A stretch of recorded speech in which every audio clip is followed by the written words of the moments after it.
Hello there ladies and gentlemen, my name is of course Stuart of Tooltech Gaming and welcome to DayZ Standalone.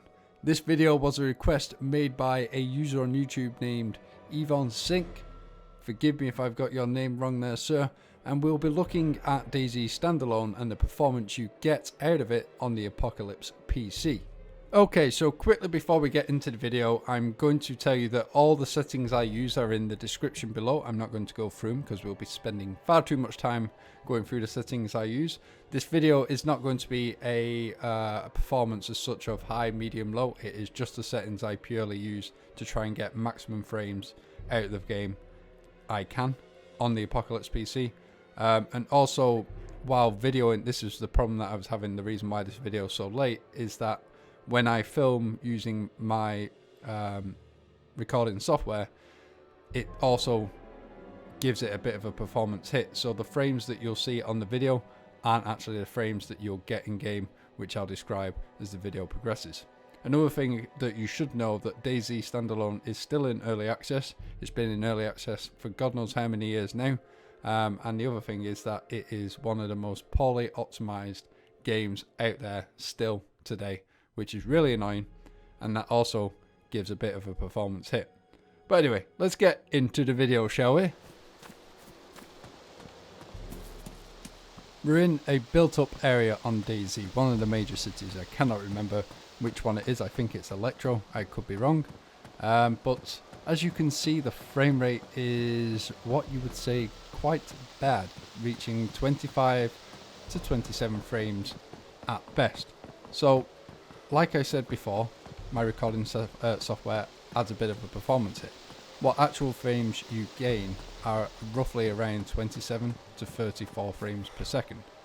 That's without recording, and this is using the settings that I'm using to get this best performance I can. Any higher than this, you generally will get below 20 frames per second. Like I said, it's a very poorly optimized game. For whatever reason, I don't know. My graphics card should be able to handle this game rather easily, to be honest, but it doesn't. And another thing that I found in DayZ is that you get frame rate spikes, which are kind of hard to describe.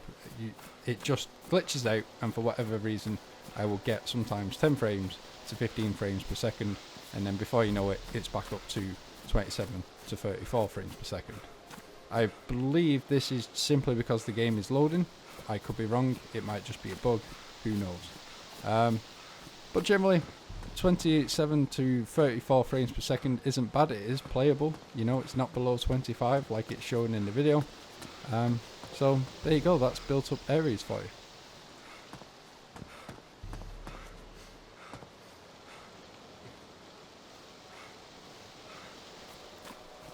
While running around in the open and in the wooded areas, this is where you get best frames on the Apocalypse PC, some reaching around 40 to 50, even 60 frames per second. Even looking back at the city, we're still hitting around 35 to 40 frames per second, which is really good.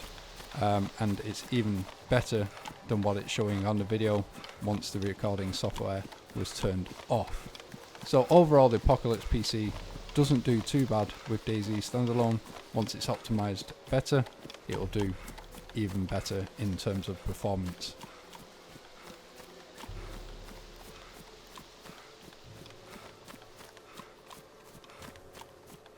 So there we go.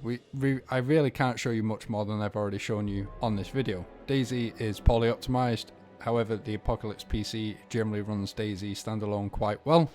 And I would recommend using the Apocalypse PC running DayZ Standalone anytime. Hopefully when the game comes out of early access and is fully developed, it'll run even better once it's completed. So if you've enjoyed the video, please leave a like, share with your friends, and also subscribe to my channel. And of course, I will see you all in the next video. Take care. Goodbye.